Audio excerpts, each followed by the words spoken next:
Magandang araw sa inyo mga kaibigan. Itong ating almusalita sa araw na ito, November 28. Ang gospel natin ngayon ay Matthew 8, 5-11. Sabi ng Ebanghelyo, when Jesus entered Capernaum, an army captain approached him to ask his help. Sir, my servant lies sick at home. He is paralyzed and suffers terribly. Jesus said to him, I will come and heal him. Touch ang Panginoon sa itong taong makapangyarihan, dakila, mataas ang posisyon, na nakikiramay, nagpapansin yung karamdaman ng kanyang alipin at naramdaman yung pain ng kanyang alipin. Tinatrato bilang tao. Sabihin niyo, obvious, tao naman yun. Yes, but nung kapanahonan na yan, hindi obvious.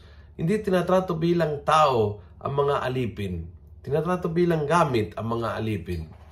At ang taong ito ay nagpakita na hindi lang tinatrato ng humanly bilang tao yung naglilingkod sa kanya, kundi he can sense, naramdaman niya ang pain ng kanyang alipin.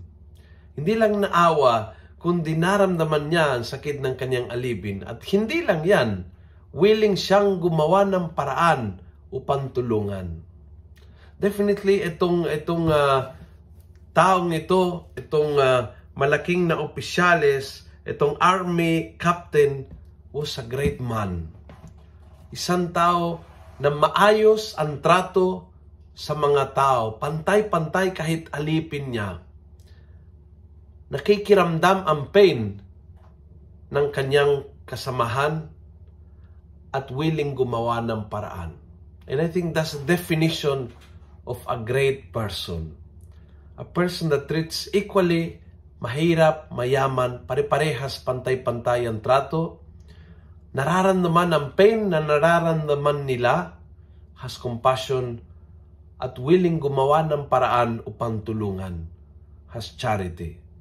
Humingi tayo sa Panginoon ngayong araw na ito, sa umpisa ng linggong ito, itong tatlong kaugalian na maganda.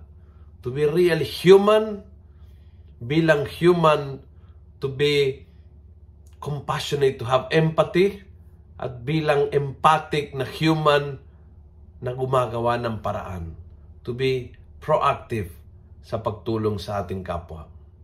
Kung nagustuhan mo ang video ito, pass it on. Punuin natin ng good news ang social media. Gawin natin viral, araw-araw ang salita ng Diyos. God bless.